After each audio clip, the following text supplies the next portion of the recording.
16 October রোববার রাত 8টায় খালেদ মহিউদ্দিন আছি টিএসপিকে জানিয়ে দিচ্ছি শিরোনাম। নির্বাচন কমিশনার নিয়োগে আইন নেই, 45 বছর সংবিধানের নির্দেশ মানছে না সরকার।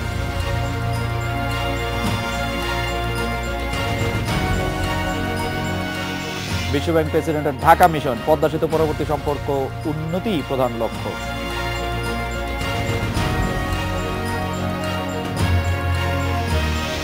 বছর প্রতি কমছে 1% কৃষি জমি, এ শতাব্দীতেই থাকছে না কোনো আবাদি জমি।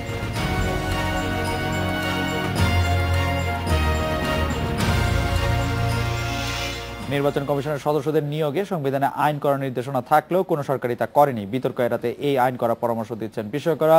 তবে সাবেক আইনমন্ত্রী শফিক আহমেদের মতে এজন্য আলাদা আইন করার দরকার নেই। সংবিধানের 118 অনুচ্ছেদে বলা হয়েছে, একটি আইনের বিধান সাপেক্ষে রাষ্ট্রপতি প্রধান নির্বাচন কমিশনার ও অন্যান্য নির্বাচন কমিশনারদের নিয়োগ দেবেন। তবে গত 4.5 দশকেও হয়নি সেই আইন। সবশেষ 2012 সালে সার্চ কমিটির মাধ্যমে গঠিত হয় বর্তমান নির্বাচন কমিশন। আগামী 8 ফেব্রুয়ারি এই কমিশনের মেয়াদ শেষে ফের সার্চ কমিটির মাধ্যমে কমিশন সদস্যদের নিয়োগ দেওয়ার উদ্যোগ নিয়েছে সরকার। বিশেষজ্ঞরা বলছেন, নির্বাচন কমিশন গঠনে আইন প্রণয়নের সাংবিধানিক বাধ্যবাধকতা মানা হলে বিতর্ক এড়ানো সম্ভব। আইন করে, বিধান করে কিংবা সার্চ কমিটি করেও যোগ্য লোক সার্চ কমিটিতে নিতে হবে, যাতে তারা নির্বাচন কমিশন গঠন করার জন্য যোগ্য লোক নির্বাচন করতে পারেন। যে স্পিরিটে কোনো একটা আইন করা হয় সেই স্পিরিটকে পুরোপুরিভাবে মানতে হয়, তখনই বলা হবে যে হ্যাঁ, আইনটা কার্যকর হলো। আইন না করেও যদি নিয়োগ দেওয়া হয় তাহলে সেই নিয়োগটা প্রশ্নের সম্মুখীন হবে, আইনি চ্যালেঞ্জের সম্মুখীন হবে। এখন ধরুন ফেব্রুয়ারিতে যদি আইন না করে কোনো নির্বাচন কমিশনের নিয়োগ দেওয়া হয় এবং কেউ মার্চ মাসে বা এপ্রিল মাসে গিয়ে সেটা কোর্টে গিয়ে প্রশ্ন তুলল, তখন পুরো জিনিসটা কিন্তু আইনগতভাবে প্রশ্নবিদ্ধ হলে ওই নির্বাচন কমিশনের গ্রহণযোগ্যতা থাকবে না। সাবেক আইনমন্ত্রী শফিক আহমেদ অবশ্য মনে করেন, এক্ষেত্রে আলাদা আইনের প্রয়োজন নেই।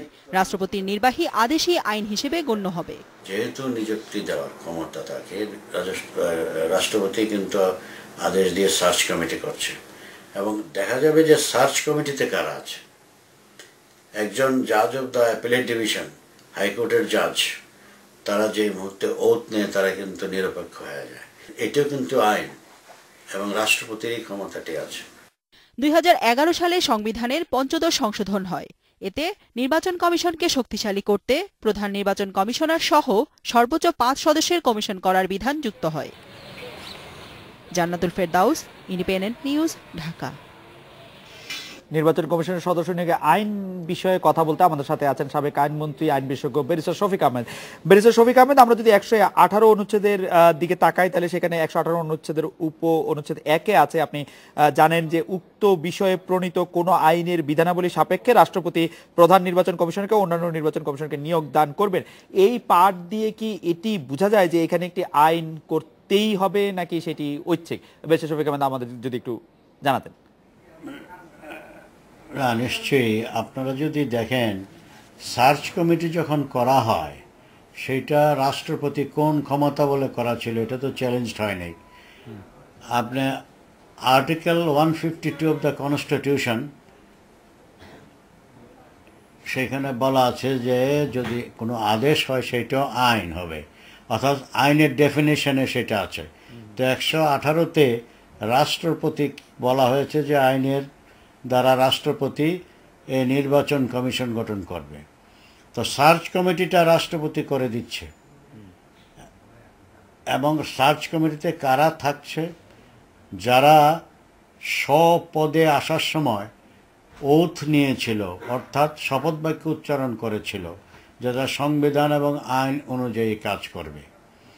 তো এই ধরনের আপনি দেখেন, যখন নাকি সার্চ কমিটি করা হয়েছিল 10th পার্লামেন্ট ইলেকশনের আগে, সেখানে ছিল অ্যাপিলেট ডিভিশনের একজন সিনিয়র বিচারপতি, হাইকোর্টের একজন বিচারপতি এবং পাবলিক সার্ভিস কমিশনের চেয়ারম্যান এবং অডিটর এবং কন্ট্রোলার জেনারেল। এবং তারা প্রত্যেকেই কিন্তু এই কনস্টিটিউশনাল পদ, সাংবিধানিক পদে আসার আগে শপথ বাক্য উচ্চারণ করে তারপরে নিজের পদে অধিষ্ঠিত হয়েছেন। কাজে তাদের উপর আস্থা যদি না রাখা হয়, তো রাষ্ট্রপতি আইন করে যদি এইটাও বলে এখন যে সুপ্রিম কোর্টের একজন বিচারপতি, হাইকোর্ট ডিভিশনের বিচারপতি, তারপরে পাবলিশার্স চেয়ারম্যান এবং এই ধরেন অডিটর কন্ট্রোল যেমন থাকবে, এটা আইন আদেশ দিয়েছে, সেটাও আইন। 152 অফ দ্য কনস্টিটিউশনের যে বিধান আছে, রাষ্ট্রপতি যে আদেশ দিয়েছে, এটাকে আইন বলে ধরতে হবে। তাহলে আইন যদি এই কথাটি থাকে, তাহলে এই বিভ্রাট হবে কেন, চ্যালেঞ্জ হবে কেন? রাইট। এই 10th পার্লামেন্টের আগে সার্চ কমিটি করার জন্য যেটা, সেটা তো চ্যালেঞ্জ হয়নি, চ্যালেঞ্জ হলেও টিকবে না। রাইট। ব্যারিস্টার শফিক আহমেদ, আপনি নিশ্চয়ই এই বিষয়টি ভালো বলতে পারবেন, তারপরেও আমরা একটু প্রশ্নটি করি, যেহেতু আইনের কথা আছে, আইনটি করার কোনো বাস্তব অসুবিধা আছে কিনা সরকারের বা আগের সরকারগুলির, মানে করলে এটা রিডান্ডেন্ট হবে সেই জন্য করা হচ্ছে না, নাকি অন্য কোনো অসুবিধা হচ্ছে? না, আইন করাতেও কোনো বাধা নেই, কিন্তু আইন যেটা এখন করা হয়েছে, জি, মাননীয় রাষ্ট্রপতি যে আদেশ দিয়ে যেই সার্চ কমিটি করেছে, এটাই তো আইন। আপনারা যদি আর্টিকেল 152 অফ দ্য কনস্টিটিউশন দেখেন, আইনের ডেফিনেশনে আছে কোনো আদেশ, সেটাও আইন। সুতরাং তো আইন নাই কি করে বলা যাবে? এতদিন ছিল না, কিন্তু 10th পার্লামেন্টের আগে আইন করেই সার্চ কমিটি করা হয়েছে, আমি বলবো। সার্চ এবং জি, সেই নিয়ে কোনো রকম প্রশ্ন উত্থাপন করার সুযোগ নেই। সার্চ কমিটির মাধ্যমে যে নির্বাচন কমিশন গঠনের যে প্রক্রিয়া এখন চালু আছে, আমাদের নির্বাচন কমিশন গঠিত হওয়ার পর আমরা দেখছি যে কেউ কেউ প্রচন্ড সমালোচনা করে বলছেন এটা আসলে সরকারের লোকই তাদের নিয়োগ দিচ্ছেন। এই সমালোচনাটি কেন হচ্ছে বলে, বিশেষ করে বর্তমান নির্বাচন কমিশন সম্পর্কে আমরা এই কথা প্রায় শুনছি, এটির কারণ কি বলে আপনি মনে করেন? না, এই কথাটি সত্য না, কারণ সার্চ কমিটিতে যারা ছিলেন, জি, এই সার্চ কমিটি বসেই এই ব্যক্তি যারা নাকি এখন নির্বাচন কমিশনে আসছে, তাদের নাম প্রস্তাব দিয়েছে এবং মাননীয় রাষ্ট্রপতি সেইটা গ্রহণ করেই কিন্তু পরবর্তীতে গেজেট নোটিফিকেশনের মাধ্যমে এই নির্বাচন কমিশন গঠন করেছে। কাজে এই কথা বলা যাবে না যে আইনের দ্বারা হয় নাই, এবং যারা দিয়েছে তারা সরকারের অধীনে কাজ করেছে। সুপ্রিম কোর্টের একজন বিচারপতি, অ্যাপেলেট ডিভিশনের, হাইকোর্টের বিচারপতি, এবং ধরেন আপনার publishers chairman, auditor control general, তাদেরকে তো আপনার বলা যাবে না যে সরকারের আদেশ অনুযায়ী কাজ করছে ওরা। ব্যারিস্টার শফিক আহমেদ, আমি দুটি বিষয় আইন করলেও তো ঠিক এইভাবে করতে পারতো। জি, ব্যারিস্টার শফিক আহমেদ, আমি শুধু দুটি বিষয় একটু আপনার দৃষ্টি আকর্ষণ করতে চাই, আমরা একটু বোঝার জন্য, যে সংবিধানের 48-3 অনুচ্ছেদ যেটি আছে, সেটাতে তো বোঝা যাচ্ছে যে প্রধানমন্ত্রীর এবং প্রধান বিচারপতির নিয়োগ ছাড়া রাষ্ট্রপতি সব বিষয়ে প্রধানমন্ত্রীর পরামর্শই মেনে চলবেন। সেই ক্ষেত্রে সার্চ কমিটি যে 3 জন বা 4 জনের নাম দিবেন বা একাধিক জনের নাম দিবেন, তার মধ্যে তো প্রধানমন্ত্রীর ইচ্ছাই সেখানে প্রিভেইল করে। তো সেই ক্ষেত্রে এইটি আসলে স্বাধীন নির্বাচন কমিশনার সম্ভাবনাটা একটু কমে যায় কিনা, এক। আর 2 নম্বর প্রশ্ন আমি করতে চাই যে আপনি নিশ্চয়ই জানেন 2008 সালে যে আওয়ামী লীগ নির্বাচন করেছিল, আমার দুটি প্রশ্ন, দুঃখিত মাফ করুন ব্যারিস্টার শফিক আহমেদ, সেটা হচ্ছে আওয়ামী লীগের নির্বাচনী ইশতেহারে ইসি গঠনে আইন প্রণয়নের একটা প্রতিশ্রুতি ছিল, সেই প্রতিশ্রুতির ব্যাপারে কি সরকার নতুন করে ভাবতে পারে কিনা, যেহেতু এই সরকারি ক্ষমতা আছে? ব্যারিস্টার শফিক আহমেদ, আপনার অনুমতি নিয়ে আমরা একটা বিরতি নিয়ে আসি, বিরতির পর আপনার কাছ থেকে এই দুটি আমরা একটু শুনতে চাইবো। জি, আমরা একটা বিরতি নিচ্ছি।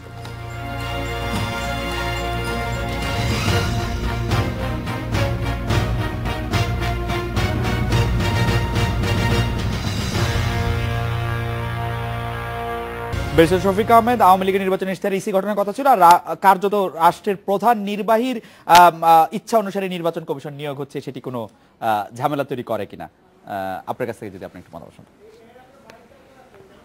দেখুন, আপনার প্রথম প্রশ্নটি ছিল যে সংবিধানের বিধান অনুযায়ী নির্বাচনের পরে মেজরিটি পার্টির যে লিডার, যে নাকি তাকে ডাকা রাষ্ট্রপতি সরকার গঠনের জন্য, আর প্রধান বিচারপতি নিয়োগ ছাড়া অন্য সব কাজই করতে হবে প্রধানমন্ত্রীর পরামর্শ অনুযায়ী রাষ্ট্রপতিকে।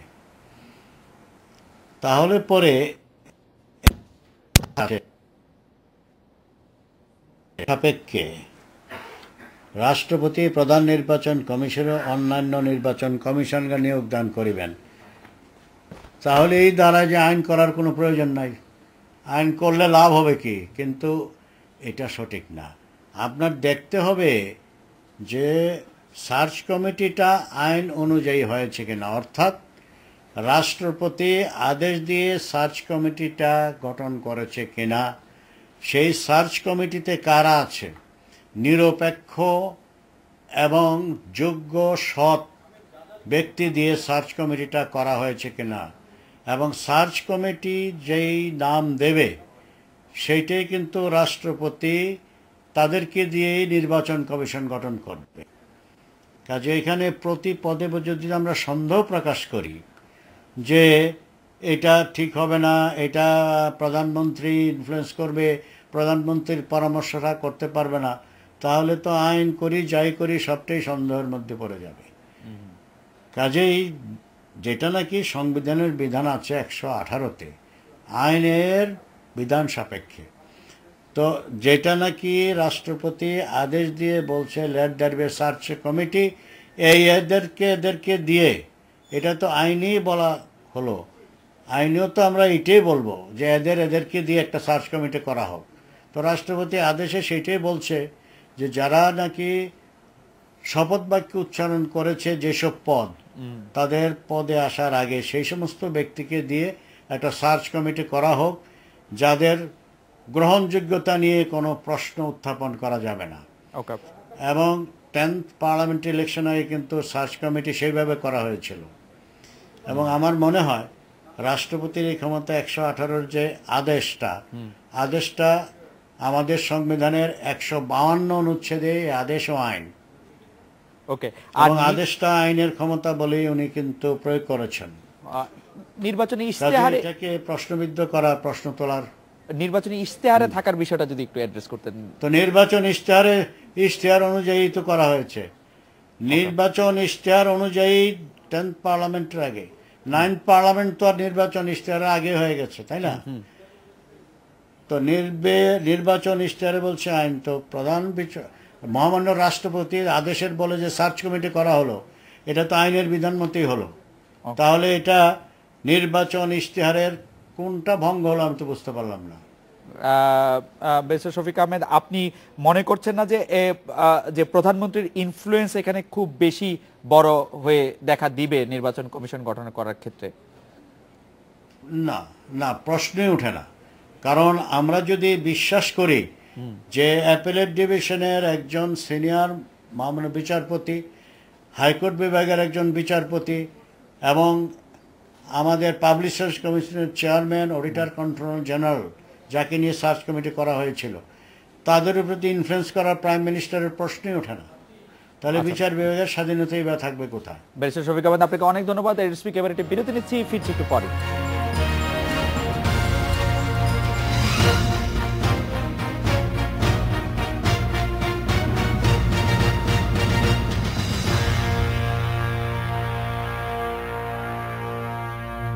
তিন দিনের সফরে ঢাকা এসেছেন বিশ্বব্যাংকের প্রেসিডেন্ট জিম অং কিম। দারিদ্র বিমোচনে বাংলাদেশের সাফল্য বিশ্ববাসীর কাছে তুলে ধরবেন তিনি। প্রতি বছর 17 অক্টোবর পালিত হয় বিশ্ব দারিদ্র বিমোচন দিবস। এবছর এই দিনে বাংলাদেশের দারিদ্র বিমোচনের গল্প শুনবে বিশ্ববাসী। বাংলাদেশে গত 2 দশকে 2 কোটিরও বেশি মানুষ উঠে এসেছে দারিদ্র রেখার উপরে, এরই স্বীকৃতি মিলছে এবার। এছাড়া সফরে বাংলাদেশে বিশ্বব্যাংকের অর্থায়নে চলা প্রকল্পের অগ্রগতি ও ভবিষ্যৎ সহযোগিতার রূপরেখা নিয়েও আলোচনা হবে অর্থমন্ত্রীর সঙ্গে।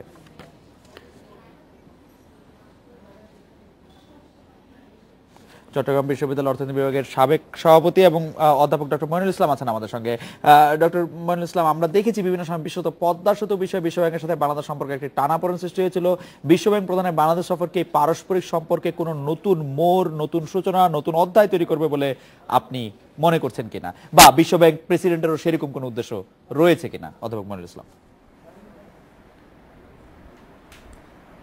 হ্যাঁ, বিশ্বব্যাংক প্রেসিডেন্টের যে ভিজিটটা, সেটা এক ধরনের সম্পর্ক যেটা কিছুটা টানাপোড়েন সৃষ্টি হয়েছিল, সেটা স্বাভাবিক। যে ভিজিটটা, সেটা এক ধরনের সম্পর্ক যেটা কিছুটা টানাপোড়েন সৃষ্টি হয়েছিল, সেটা স্বাভাবিক করার জন্যই এই পদক্ষেপটা নেওয়া হয়েছে।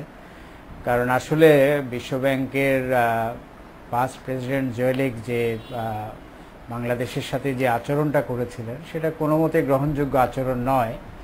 কারণ যে অভিযোগে তারা পদ্মা সেতুর অর্থায়ন বাতিল করেছে, সেটা তারা 2012 থেকে এখন 4.5 বছর পার হয়ে গেলেও তারা সেটা প্রমাণ করতে পারেনি। অতএব এই যে একটা অভিযোগ মানে তোলা হলো, দুর্নীতির অভিযোগ, সেটা এখন তাদের নিজেদের এই অভিযোগের যে দায়ভার সেটা তাদের উপরেই চলে যায়, কারণ 4 বছরে তারা এটা প্রমাণ করতে পারেনি। এটার ভালো দিক হলো যে আমরা এই অর্থায়ন বাতিল করাতে আমরা সাহস করে এই যে পদ্মা সেতুর নির্মাণ কাজ যে আমাদের নিজস্ব অর্থায়নে করার যে সিদ্ধান্ত নিয়েছি, এটা অত্যন্ত সাহসী একটা সিদ্ধান্ত হয়েছে এবং এর ফলে পুরো বিশ্বব্যাংক নয়, শুধু অন্যান্য সব দাতাদের সাথে বাংলাদেশের সম্পর্কের একটা নতুন মোড় পরিবর্তন হয়েছে। কারণ দাতারা চাইলেই আগের মতো যে আমাদের সাথে অসদাচরণ করবে অথবা আমাদেরকে ব্ল্যাকমেল করবে আর এটা আমরা মেনে নেব, সেটা এখন আর সত্য নয়। কারণ এখন এই বৈদেশিক ঋণ এবং সাহায্যের উপর বাংলাদেশের অর্থনীতির নির্ভরতা একেবারেই কমে গেছে। এটা আমাদের জিডিপির 2% নিচে নেমে গেছে এবং এই বছর সেটা হয়তো 1% নিচে নেমে যাবে। অতএব এই অর্থনীতি এখন আর খয়রাত নির্ভর অর্থনীতি নয়, এটা এখন বাণিজ্য নির্ভর অর্থনীতি। বাংলাদেশ নিজের পায়ে দাঁড়ানোর অবস্থানে চলে গেছে। অতএব এখন আগামীকালের যে বিশ্ব দারিদ্র নিরসন দিবস, সেটার উপলক্ষে যে আমাদের বাংলাদেশে ডক্টর কিম আসছেন, সেটা এক ধরনের আমাদের এই সাফল্যকে স্বীকৃতি দেওয়ার জন্য যে বাংলাদেশের অর্থনীতি এখন সত্যিকারভাবে একটা টেক অফ স্টেজে চলে এসছে। আমরা এখন দারিদ্র নিরসনে সফল হওয়ার মতো অবস্থানে চলে এসেছি এবং এই অর্থনীতির পরনির্ভরতা এবং বিদেশ নির্ভরতা সেটা এখন আর মোটেও খুব বেশি গুরুত্বপূর্ণ নয়। এবং যদিও বলা হচ্ছে যে বিশ্বব্যাংকের যে আইডিয়া আছে সেখান থেকে 9.7% বাংলাদেশকে দেয়া হয়েছে, কিন্তু এগুলো অতীতের কথা। বর্তমানে আমরা বিশ্বব্যাংকের আইডিএর উপর অত বেশি নির্ভরশীলতা আমাদের নেই এবং আইডিএর ঋণ না পেলে বাংলাদেশের কিছু আসে যাবে না। অদব মাইনুল ইসলাম, চীনের প্রেসিডেন্টের সফরের পর চীনের সাথে বড় ধরনের অর্থনৈতিক সম্পর্ক স্থাপিত হয়েছে, এটি বলাই যায়। অনেকেই চীনের সাথে এই অর্থনৈতিক সম্পর্কের সাথে বিশ্বব্যাংকের দেওয়া টাকার তুলনা করছেন শর্তগুলির সাপেক্ষে। সেই ক্ষেত্রে আপনার বিশ্লেষণটা একটু শুনতে চাইবো এবং বিশ্ব ব্যাংকের এই ব্যাপারে কোনো আলাদা চাওয়া না চাওয়া সেগুলি কোনো কিছু থাকবে কিনা, তাদের সাথে কোনোভাবে সাংঘর্ষিক হবে কিনা, আপনার পর্যবেক্ষণ একটু শুনতে চাই। না, আমি এই দুটাকে একটা আরেকটার বিকল্প হিসেবে দেখি না। চীনের যে প্রেসিডেন্টের সফর, সেটাকে আমি একটা ঐতিহাসিক একটা মোড় পরিবর্তন হিসেবে দেখতে চাই। এটা একটা মাইলস্টোন হয়েছে এবং বাংলাদেশের যে উন্নয়নে ইনফ্রাস্ট্রাকচার ডেভেলপমেন্ট, সেখানে এই যে চীনের যে প্রতিশ্রুতিগুলো পাওয়া গেছে সেগুলো যদি আমরা ঠিকমতো ফলো আপ করতে পারি, আমি মনে করি যে বাংলাদেশের উন্নয়নের জন্য ওই বিনিয়োগের যে একটা সম্ভাবনার দরজা খুলে গেছে সেটা অনেক বেশি গুরুত্বপূর্ণ বাংলাদেশের জন্য। বিশ্বব্যাংক আসলে যদি তেমনভাবে নাও আসে, এখন আমাদের বিকল্প অর্থায়নের সূত্র খুলে গেছে। এখানে খেয়াল রাখতে হবে যে এখানে চীন যেভাবে আমাদেরকে সহায়তা দেওয়ার জন্য এগিয়ে এসছে, সেটা যেন আবার ভারতকে চটিয়ে না দেয়। কারণ আমরা চীন এবং ভারত উভয় দেশের সাথেই সদ্ভাব বজায় রেখে আমরা আমাদের নিজস্ব স্বার্থে যা করা প্রয়োজন সেটা করব। এবং এই চীনের যে এশিয়ান ইনফ্রাস্ট্রাকচার ইনভেস্টমেন্ট ব্যাংক যেটা হচ্ছে এবং ব্রিক্সের যে একটা ব্যাংক হচ্ছে, সেখানে বাংলাদেশ সেখানে সক্রিয়ভাবে অংশগ্রহণ করবে। আমরা আশা করি যে এই যে বিকল্পগুলো আমাদের সামনে এসছে, সেগুলো বিশ্বব্যাংকের উপরে যে আমাদের নির্ভরতা ছিল অতীতে, সেটা অনেকখানি কমিয়ে দেবে। এবং বিশ্বব্যাংক যেভাবে 2012 সালে বাংলাদেশের সরকারকে বিপদে ফেলেছিল এবং পুরো জাতিকে যেভাবে তারা অপমান করেছিল, সেগুলো আমাদের ভুলে যাওয়া উচিত হবে না। অতএব বিশ্বব্যাংকের এই যে একটা বিগ ব্রাদারলি অ্যাটিটিউড, সেটা আমাদের রুখে দাঁড়াতেই হবে এবং বাংলাদেশের অর্থনীতি এখন রুখে দাঁড়াবার মতো একটা অবস্থানে আমরা ইনশাআল্লাহ পৌঁছে গেছি। অধ্যাপক মাইনুল ইসলাম, আপনাকে অনেক ধন্যবাদ। সংবাদে 1 মিনিট একটা বিরতি নিচ্ছি। অপরিকল্পিত নগরায়ণ জনসংখ্যা বৃদ্ধির কারণে বছরে 68,700 হেক্টর আবাদি জমি নিশ্চিহ্ন হয়ে যাচ্ছে বলে জানিয়েছে কৃষি বিভাগ। এই অবস্থা চলতে থাকলে আগামী 5 দশক পর দেশে আবাদযোগ্য জমি থাকবে না বলে সতর্ক করেছেন গবেষকেরা। এই বিষয়ে কথা বলতে এখন আমাদের সাথে আছেন উত্তরাঞ্চল প্রধান হাসিবুর রহমান বিলু, বরিশাল ব্যুরো প্রধান মুরাদ আহমেদ এবং সিলেট ব্যুরো প্রধান আল আজাদ। বিলু ভাই, যে আশঙ্কা প্রকাশ করা হচ্ছে যে আবাদি জমি আর থাকবে না আগামী 5 দশকের মধ্যে, সেই আশঙ্কা কি উত্তরাঞ্চলের জন্যই সমানভাবে প্রযোজ্য, নাকি উত্তরাঞ্চলের অবস্থাটা এত খারাপ নয়? খালেদ ভাই, এই আশঙ্কাটা একেবারেই ঠিক, কারণ এই বিষয়টি নিয়ে বগুড়া পল্লী উন্নয়ন একাডেমি অনেক বছর ধরেই গবেষণা করছিলেন এবং তারা গবেষণার এক পর্যায়ে ঠিক এইরকমটাই তথ্য পেয়েছেন যে প্রতি বছরে 1% হারে আবাদি জমি কমছে, এবং বিষয়টি যখন সরকারের ঊর্ধ্বতন মহলে জানানো হয় তখন বর্তমান প্রাইম মিনিস্টার মাননীয় প্রধানমন্ত্রী এই যে বিষয়টাকে গুরুত্ব দিয়েছেন এবং ইতিমধ্যে সরকার এই বিষয়টা নিয়ে কাজও শুরু করেছে। 424 কোটি টাকার একটা প্রকল্প নিয়েছেন, যেটা প্রধানমন্ত্রী দেয়া নাম অনুযায়ী পল্লী জনপদ প্রকল্প নামে চালু হয়েছে। আগামী 3 বছরের মধ্যে এই প্রকল্পের কাজ শেষ হবে। 7টি বিভাগের 7টি জেলায় এই প্রকল্পে থাকবে। এক একটি জায়গায় 4 একর জায়গার মধ্যে 272টি করে ইউনিট থাকবে, 4 তলা 2টি ভবনে। আর শুধু এইখানে নাই, এই ভবন যারা ব্যবহার করবে তাদের মলমূত্র দিয়ে যে গ্যাস তৈরি হবে সেটা দিয়ে তাদের রান্নার কাজ হবে। অর্থাৎ পরিবেশ বান্ধব একটি নগরায়নের পরিকল্পনা এই সরকারের সময় করা হয়েছে এবং এটির কাজও শুরু হয়েছে। আরেকটা বিষয় আপনাকে জানিয়ে আসি যে এই বিষয়ে এই নগরায়নের জন্য যে জমির প্রয়োজন সেগুলো মূলত অনাবাদী প্রতি জমিগুলোকেই গুরুত্ব দেওয়া হচ্ছে। যেমন বগুড়ায় যে কাজটি শুরু হয়েছে সে কিন্তু অনাবাদী জমিতেই করা হয়েছে, রংপুরে 1 ফসলি বা 2 ফসলি জমিতে নেওয়া হয়েছে, খুলনায় নেওয়া হয়েছে লবণাক্ত জমি যেখানে 1 ফসল বা 2 ফসল হয়, কোনো সময় হয় নাই। অর্থাৎ এইরকম যেসব অনাবাদী জমি অথবা অল্প আবাদ হয় সেরকম জমিকে গুরুত্ব দেওয়া হয়েছে। আর একটা বিষয় জানিয়ে রাখি যে এই যে সরকারের এই প্রকল্প মাত্র 1603 টাকা স্কোয়ার ফিটে এই জমিটা পাওয়া যাবে বা ভবনটা পাওয়া যাবে। আর 1603 টাকা স্কোয়ার ফিট হলেও এই জমিটা নেবার জন্য বা বাড়িটা নেবার জন্য সরকারকে মাত্র 30% দেওয়ার সাথে সাথে চাবি দিয়ে দেওয়া হবে, আর আগামী 15 বছরে এই ঋণের টাকা শোধ করতে হবে। অর্থাৎ সব মিলিয়ে সরকারের যে উদ্যোগটি এটা কিন্তু একটা পরিবেশ বান্ধব টাউনের জন্যই নেওয়া হয়েছে। আবাদি জমির ব্যাপারে সরকারের আসলে কি চিন্তা সেটি আসলে এতে বোঝা গেল না। মুরাদ ভাই, আপনি কি মনে করেন আমাদের যদি আবাদি জমি শেষ হয়ে যায়, আবাদি জমি প্রতি বছর এমনি করে কমতেই থাকে, সেটা কি আমাদের জন্য ভালো নাকি খারাপ? ভালোর প্রশ্ন কারণ খারাপ যে তার সবচেয়ে বড় বিষয়টি হচ্ছে যে আমাদের যেটিকে বলি আবাদ চাষাবাদ, যেটি বা আমাদের ধান, বিশেষ করে বরিশাল অঞ্চলের কথা আমি বলবো যে এখান থেকে যে ধান উৎপন্ন হয় তা টোটাল আবাদি জমির উপর নির্ভর করে এবং সবজি থেকে শুরু করে আনুষঙ্গিক চাষাবাদ যতগুলো রয়েছে সব হচ্ছে এই আবাদি জমির নির্ভর। খালেদ ভাই, বগুড়ার কথাটি আমি কিছু শুনছিলাম, তো এই ক্ষেত্রে আমার যে বলা যে বরিশালে এখন ওনারা যে হিসাব দিয়েছে 10 বছরে প্রায় 600 হেক্টর জমি আবাদি জমি এইটুকু চলে গেছে, অর্থাৎ অন্যান্য উন্নয়ন খাতে চলে গেছে। এখানে যে বিষয়টি বারবার বলে রাখি খালেদ ভাই, কোনো সংস্থার সাথে কারো কোনো সমন্বয় নেই। রোডস অ্যান্ড হাইওয়েজ তারা রাস্তা করবে, তারা একবার কৃষি বিভাগকে জিজ্ঞেস করে নেই যে এই জায়গা থেকে আমি রাস্তা নিতে চাই, আপনারা আমাদেরকে আবাদি অনাবাদি একটু যদি সেক্টর ভাগ করে দেন তাহলে আমরা অনাবাদির দিক থেকে নিয়ে যেতে পারি কি না, এই ধরনের কারো কোনো রকম কোনো সমন্বয়। সবচেয়ে বড় যে বিষয়টি হচ্ছে আমরা পদ্মা সেতু সফলতা আশা করছি এবং পদ্মা সেতু হয়ে যাওয়ার এই যে সিগন্যাল পদ্মা সেতু নির্মাণের সাথে সাথে কিন্তু রাস্তার দুধারে আবাদি জমি যতগুলো আছে, কলকারখানার মালিক যারা শিল্পপতি রয়েছেন তারা কিন্তু ইতিমধ্যে কেনা শুরু করেছেন। বড় বড় এখানে আমরা সেক্টরগুলো দেখছি যে তারা কিন্তু রেকর্ডের পর রেকর্ড জমি যে অ্যাকোয়ার করে নিচ্ছেন বিভিন্ন সরকারি সংস্থাও, সেক্ষেত্রে সমস্তগুলো আবাদি।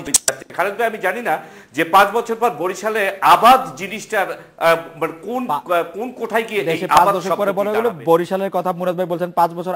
আজাদ ভাই, সিলেটের কি অবস্থা? সিলেটে কি আবাদ জমি এই হারেই কমছে? সিলেটে কমছে, অবশ্যই কমছে। আমি কথা বলেছি কৃষি সংশ্লিষ্ট যারা আছেন তাদের সাথে, তারা যে বিষয়টা বলেছেন যে কারণে কমছে সেটা হচ্ছে প্রথমত নগরায়ন, আবাসিক প্রকল্পের সংখ্যা অনেক গুণ বেড়ে যাচ্ছে। সিলেট মহানগরীর যে অবস্থায় আছে আগামী কয়েক বছরের মধ্যে প্রায় 8 গুণ হয়ে যাবে। এর ফলে অনেক জায়গা, অনেকগুলো কৃষি জমি এই মহানগরীর অন্তর্ভুক্ত হয়ে যাবে, যেখানে আর কখনো উৎপাদন হবে না। সিলেটে কিন্তু এখন শিল্পায়ন হচ্ছে, বিশেষ করে হবিগঞ্জের দিকে প্রচুর জায়গা নেওয়া হয়ে শিল্পায়নের জন্য শিল্প প্রতিষ্ঠান গড়ে উঠছে। সিলেটে বিশেষ অর্থনৈতিক জোন হচ্ছে, আইসিটি হচ্ছে, যেটা আইসিটি পার্ক হচ্ছে। এছাড়া আছে সিলেটে আরও একটি বড় সমস্যা হচ্ছে বালি পড়ে।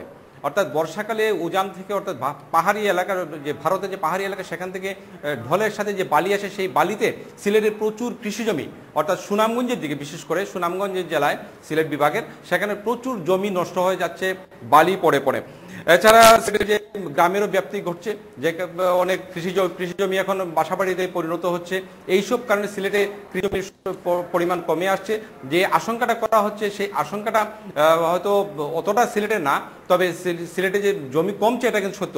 এর বিপরীতে আরেকটি কথা আছে, সিলেটে কিন্তু এখনো প্রচুর জমি আছে আবাসযোগ্য পতিত পড়ে আছে।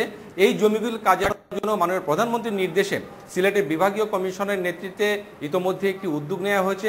এই জমিগুলো চাষের আওতায় নিয়ে আসার জন্য, এই জমি চাষের আওতায় আসে তাহলে সিলেটে কৃষি জমির পরিমাণ বর্তমানে যা আছে তার থেকে বেড়ে যাবে। তবে আজাদ ভাই আপনাকে ধন্যবাদ। আজাদ ভাই, মুরাদ ভাই, বিলু ভাই আপনারা আমাদের সঙ্গে থাকবেন, বিরতি নিচ্ছে একটি ফিরছি তারপরে।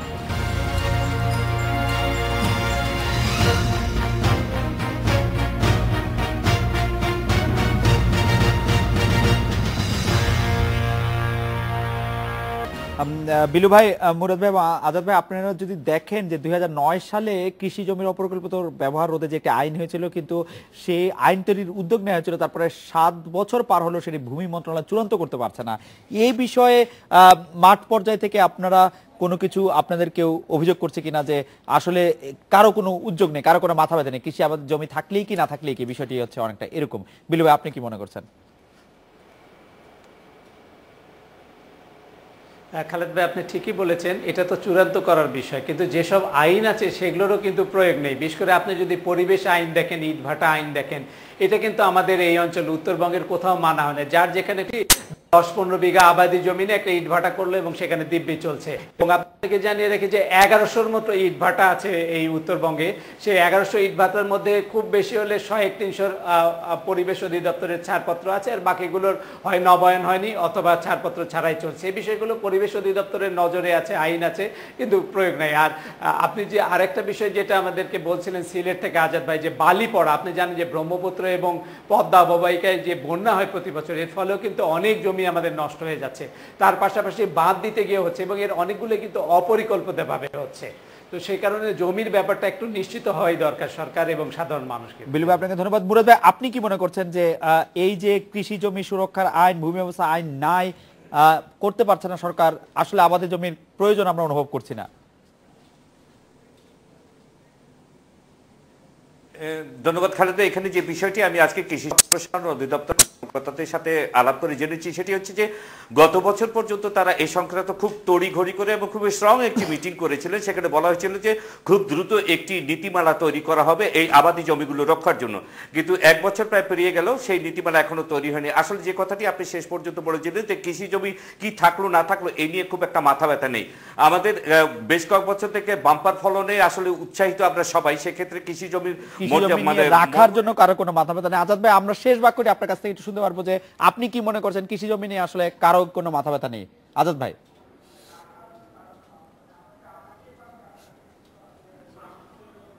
আসলে কৃষি নিয়ে মাথা ব্যথা নেই এই কথাটা বলতেই কষ্ট হয়, কারণ বাংলাদেশ এখনো কৃষি নির্ভর। বাংলাদেশ কৃষি ছাড়া বাঁচতে পারবে বা বাংলাদেশ এগিয়ে যেতে পারবে বিশ্বাস করা যায় না। বাংলাদেশের কৃষিকে বাঁচিয়ে রাখতে, বাংলাদেশের কৃষিকে আরো এগিয়ে নিতে গেলে অবশ্যই নীতিমালার প্রয়োজন, কিন্তু সেই নীতিমালা শুধু প্রণয়ন করলে তো হবে না, সেই আইন বা নীতিমালা যাই হোক না কার্যকরী করতে হবে। আজাদ ভাই, মুরাদ ভাই, বিলু ভাই, আপনাদের অনেক ধন্যবাদ। এই ছিল আজকে রেডিও স্পিকে আমন্ত্রণ আমাদের পরের আয়োজনে।